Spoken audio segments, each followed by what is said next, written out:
Hello, friends, and welcome into the 2018 Houston Texans training camp. My name is Drew Doherty with my good pal, DP Sidhu, and at long last, DP, after what seemed like an endless offseason, we are here in West Virginia at the Greenbrier, the lovely Greenbrier in the mountains, and the Texans. We just heard a whistle. They're getting going. They've started stretching. Yeah, we just saw the players come out. They're stretching right now. But, Drew, it does feel like we just left here yesterday. But a lot's changed since last year's training camp, and a lot of good news that we heard about yesterday when Brian Gaines spoke to the media. So I'm sure we're going to get to all that. You'll see some of those players out there today as well. You just brought up a very important point. Let's rewind about 365 days, because at that time when the Texans came here, Tom Savage, the starter, no questions. He was going to be the guy under center week one. Deshaun Watson, of course, had been the first-round pick then, but there was going to be an idea that you kind of ease him into action. Maybe you see him in the middle of the year.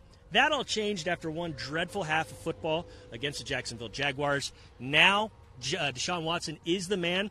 There are no doubts, no complaints, no worries about his knee. He's going to be handled, like Brian Gaines said, the general manager yesterday. He's going to be handled with care, but he's going to get to be the guy under center getting all those first-team reps. Yeah, he's a full go for camp, and he had tweeted about it. We've seen his rehab progress through the offseason. We saw him out there in OTAs, but this will be the true test for him when they put on the pads and there's live action and their team drills. We'll see Deshaun Watson out here with obviously the ones. We'll see him with DeAndre Hopkins. As you remember last year, DeAndre Hopkins wasn't participating in camp last year, so we didn't really get to see a lot of the two of them practice. So this will be really their first team practices this offseason together.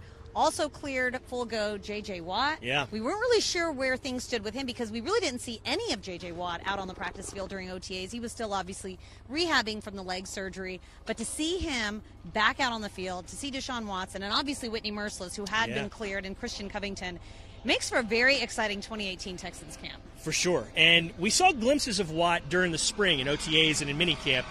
As, very large helicopter. Yeah, could be the governor's. Aeroflight rolls in. Thank you. I don't think so. I think it's a medic helicopter. We saw glimpses of Watt over on the side field. He's going to be with the team today. We did not see Jadeveon Clowney at all during OTAs and minicamp, but he's on the roster. We think we're going to see him. That's a good thing, too, because we've not seen the three-headed monster of Watt, Merciless, and Clowney together in action for a full 16 games at full strength. And that, if it were to happen this year, would spell doom for opposing offenses. You know, yesterday all the players were getting off the buses. We were in front of the Greenbrier. We got to watch. Around 5:30, they arrived at the hotel. And to see Jadeveon Clowney get off the bus, to see J.J. Watt get off the bus, to see DeAndre Hopkins, I mean, I think I was so excited. I'm sure all the Texans fans watching are excited to see all those guys healthy, back out on the field. Today's obviously day one of camp. They won't be in pads until probably day 3 or so. But to see them all out here and practicing, it's super exciting. And I think the fans are already starting to roll in as well. Yeah, there's been a trickle of fans. And we're going to step off camera and let our camera guy, photographer, videographer extraordinaire Tyler Marcotte do some of his work. But I want to go back to something you brought up just a few moments ago, and it's a very important point. Deshaun Watson going to get these reps. But as we've heard, over this offseason, over this preseason, the offense will look differently than it did in 2017. Now, are we going to see much of that here at training camp? Because it's usually the base plays, the vanilla plays, the stuff that you got to make sure you get right. You don't necessarily see in every game. How much of this new quote-unquote offense we see here at the Greenbrier will be pretty interesting. I don't know, Drew, because last year during the season it seemed like the offense that we saw in the game was very different from the offense that we saw in training camp. Now, a lot of that was a factor of, like you said, Tom Savage being the starting quarterback, so they had to change a lot of things on the fly. I think we're going to get to see some of those plays installed here in training camp practices, but I think the full extent of the playbook we're not going to see until the season unfolds week 1 against New England, up in New England. But I'm really excited to see the chemistry between the wide receivers and Deshaun really develop. It's exciting to see Will Fuller out here. He was out here, remember, the first part of camp last year. I actually flew back to Houston, and that was the day he broke his collarbone. So I think had I just never left the Greenbrier, everything would have been fine. So I'll take that blame. I'll shoulder that blame for myself. But anyway, it'll be exciting to see him out here. And the one guy we haven't talked about, Tyrann Mathieu. Yeah. I'm very excited to see him. We saw him get off the bus as well, to see what he does in the secondary. That's going to look very different this year as well, even with some of the returning guys. No doubt. You bring up Mathieu, and yesterday Gain was asked about him at that press conference, and he said and pointed out, this is the first offseason in a very long while. And if you listen to Mathieu, he says since after his freshman year at LSU, that's a long time ago, first time since then that he's been healthy in an offseason, hasn't been rehabbing something in an offseason. And on social media, we saw throughout this March, April, May, June, July, we saw him doing some workouts. He looked crisp. He looked mobile. It's going to be fun to see what he can do because he's an all-pro safety when he was at full strength in 2015. But yeah, no Andre Howell, who started all 16 games last year, started 11 games in each of the previous 2 seasons before that. He's not going to play because he's on that non-football illness list because of the Hodgkin's lymphoma. So he's out. Who takes the place opposite Matthew as the starting safety? And they're going to mix and match. There'll be a nickel sometimes, so there'll be more defensive backs on the field. But will it be Justin Reed? Will it be Corey Moore? Will it be someone else coming to the fore? Could it be Kareem Jackson? Yeah, will it be Kareem Jackson? General manager Brian Game. Yeah, he was asked about that yesterday. Will it be Kareem Jackson or will it be Justin Reed? Justin Reed, and he said, well, we're going to open it up. It's going to be a competition. So I don't know. I mean, I think that Kareem Jackson's obviously got the experience there in the secondary, but Justin Reed, a lot of high expectations for him. It's a big learning curve for him as well. So I think training camp, it's really opening up a lot of starting spots for guys, and we may see some rookies snag those spots. Whether it's him, whether it's Kiki QT, there are a lot of rookies out here that could really get an opening, get themselves a starting spot with how they perform in camp. These are going to be very fundamental practices. I want to talk about QT a little bit more in just a moment, but if you're just joining us now, you're live at the Greenbrier in West Virginia. It's a beautiful day. The sun is shining. The team's stretching right now. And, DP, you've noticed this is a little bit of a different setup as far as the team stretch goes. You got a new director of sports performance. That's a kind of a fancier title, a more encompassing title than just a strength and conditioning coach in Luke Richardson. And he has left his mark in just a few short months on this team. They're doing things a little bit differently, and we see that already here at camp. Yeah, Luke Richardson with the Sports Performance Center. The nutrition is different, and stretching is a little bit different. Like you see the players going back inside now. So it's interesting to see how they begin their practices. They used to have the entire team warm up, and then they would immediately go into drills. But he's definitely spending a lot more time on the warming up and the stretching and doing it a little bit differently in his own way. Obviously, with all the injuries last year, they're going to take extra care and precaution with these guys heading into practices, especially these very physical practices. But I got to say, the weather here, in case you're just tuning in, and it was a big story last year. This year we seem to gloss right over the fact that it's 75, high 70s right now. It's sunny, and it's beautiful up here. So they'll get a lot more out of these practices because you don't have to worry about the heat and the humidity in Houston. Certainly that'll be an issue in a couple weeks when they return back. But for now, they're going to enjoy this nice weather. And you see, I don't know if you can see right now, Jadeveon Clowney making his way over to the practice field, and he lines up with the defense over there. He's stretching just a few players from the right side, right there next to Whitney Merciless. What a great sight to see those two back out on the field together. Absolutely. The defense in blue, offense in the white jerseys, and those red jerseys, of course, worn by the quarterbacks. But you brought up Kiki QT a moment ago. The rookie out of Texas Tech really flashed during OTAs and minicamp. Now, you got to put the asterisk by it because it was not full contact, but he gave opposing defenders on this Texans team fits, and his speed lived up to the billing, but his hands, I don't know if people realize how good his hands were. He caught some tough balls, some kind of overthrows. Some high passes. Yeah, from a few different quarterbacks, not just one in particular, but he caught all manner of passes very, very impressively. It's going to be fun to see what he does during camp and really once we get on the field in preseason games and then the regular season, DP. Yeah, I think we talk about Kiki as a return man, but what is he going to do on the offense? Where does he fit in among the wide receiver group? Among wide receiver depth, obviously Bruce Ellington returns. You've got DeAndre Hopkins, Will Fuller. Is it going to be Kiki? Is it going to be Bruce? You've got a number of guys there that can fit in. It's going to be a very competitive group as far as wide receivers, but the one good thing is number 4 sort of makes everybody look really good when he's out here. So you see the quarterbacks warming up as well out here on the field, and to see what they're able to do in the passing game, it's going to be a lot of fun. Tight end is a position that has taken a hit because C.J. Fedorowicz was your number 1 guy coming into camp last year, and he's retired. He's not playing football anymore. So up in the pecking order comes Ryan Griffin, who missed a lot of games, 12 total with a concussion last year. And then you have Steven Anderson. He led the way in yards and receptions. Yards and receptions last year, as well as touchdown catches from tight ends. But he's still pretty young. What behind those two guys will rise up? The Texans spent 2 picks on guys named Jordan that play tight end, Jordan Akins, and out of UCF, as well as Jordan Thomas from Mississippi State.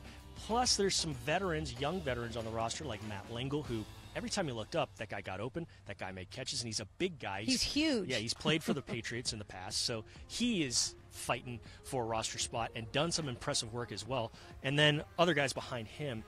Michael Pruitt, and so on and so on. You want to see what happens there at the tight end position, because 2 years ago they had a record year. Brock Osweiler wasn't able to go deep, wasn't really able to go short, so he used his tight end group. He leaned on the tight end group.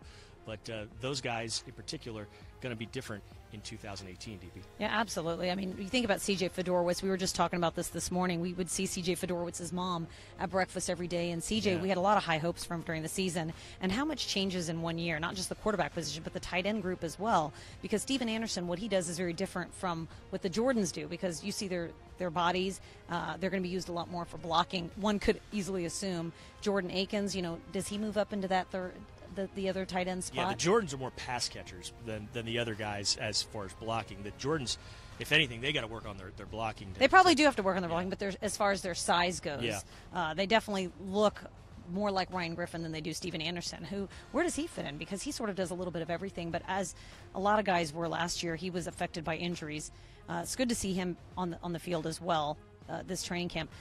Drew, the one thing that we haven't talked about, the offensive line. I know that's been a big question for a lot of people. We see offensive line coach Mike Devlin making his way down here. I think that'll be one of the most talked about position groups behind quarterback, obviously, in this training camp, just because you've got so many new players and that chemistry really has to develop. Nick Martin is returning from last year, obviously at center, but the guards, you've got Senio Kelemete, you've got Zach Fulton, who signed in free agency, and then you've got the two tackles, Seancho Henderson, who's huge, and they really liked what they saw in him as far as his footwork. Free agent from Buffalo, very high ceiling, had the Crohn's disease, so not able to play a lot of games. Will he take over right tackle? And then Julian Davenport, who was here last year as a rookie and then had some starts late in the season after all the injuries. Is he going to secure that left tackle spot? How does he look out in camp? And, how does Deshaun Watson fit in with all those pieces? Yeah, this time a year ago, Dwayne Brown was not in camp, but there was the idea, the expectation that he'd be back pretty soon. Wound up only coming back for one game before he was traded to Seattle. Julian Davenport, like you mentioned just a moment ago, he is the presumptive left tackle starter right now. When I did an interview with him earlier in the spring, he talked about how he wants to dominate guys and put guys into submission. He's got the right attitude. Now, can he back that talk up? And I say talk. He's not bragging or anything. I was asking him about this. But he's got a big August and big second season to prove himself because, like you mentioned, this offensive line struggled, as did the rest of the team, but more so than I think the rest, struggled mightily in 2017. Now, those games in which Deshaun Watson was under center, they looked a whole lot better. He kind of raised the level of play for all those guys and made guys around him better. But you still want to see a more marked improvement out of this offensive line, and they do too. We're not breaking any news or saying anything out of turn. They want to get better as well. When they put the pads on, that's going to be when we really get to see what the offensive line has here. And I'm excited to see them go up against this pass rush because talk about a test for some young players to go up against the likes of J.J. Watt and Jadeveon Clowney and D.J. Reader and Whitney Merciless and Carlos Watkins. These offensive linemen, they're definitely going to get their learning curve in training camp. And I think there's no better way to learn than to go against one of the top-rated defenses in the league and some of the best pass rushers in the league. Another great way to learn? Romeo Crennel. That guy has forgotten more football than most people will ever know in their lives, and he's back as the defensive coordinator. And if you're just joining us, we're live, DP Sidhu, me, Drew Doherty, here at the Greenbrier in West Virginia for the first practice of Texans training camp. Offense in white stretching, defense in blue stretching, and we were talking about Crennel. It's going to be fun to see what he gets to do now that he's back in charge of the defense. Mike Vrabel was a coordinator last year, and he is now the head coach in Tennessee. But the last season Crennel was in charge, the Texans led the NFL in total defense as far as yards allowed.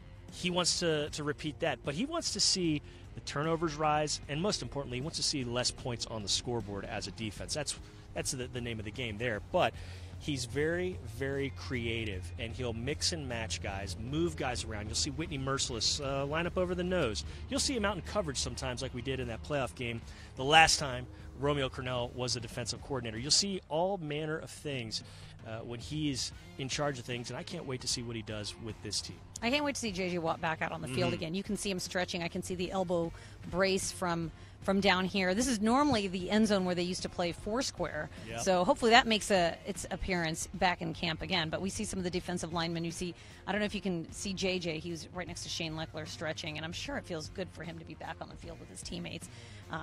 Wasn't able to do it all offseason like we mentioned earlier, and there he is out there today. And I think all the defensive guys are very excited about the fact that Romeo Crennel takes over, because it's really the best situation. When your defensive coordinator leaves, the guy that steps in is a guy that's been here all along and never left. So it's a pretty seamless transition. And I think Romeo really understands what he has, obviously, in Jadeveon Clowney and J.J. Watt, and how to use both of them to their best ability. Do you remember when we had all those questions coming in about Romeo Crennel and where's he going to play J.J. It's versus funny, Clowney? yeah. It's funny you bring that up, because when I was at the Senior Bowl before the 14th I remember season, that question coming up a lot. Someone, I'm not going to name who it was, someone said to me, Romeo Crennel, what's he going to do with J.J. Watt? I mean, he doesn't fit that system. And I remember thinking, the guy helped coach Lawrence Taylor. Now, he wasn't the defensive coordinator for the Giants at that point, but he was around Lawrence Taylor.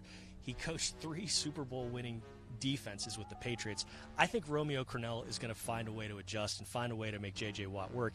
And he wound up doing so. J.J. Watt in 14 had one of the greatest seasons by any football player, much less a defensive player, in NFL history. Won the Defensive Player of the Year award, got MVP votes overall. So I'm not going to worry too long and too hard about what Romeo Crennel can do in coaching a defense and putting the pieces in place, because that guy knows what to do.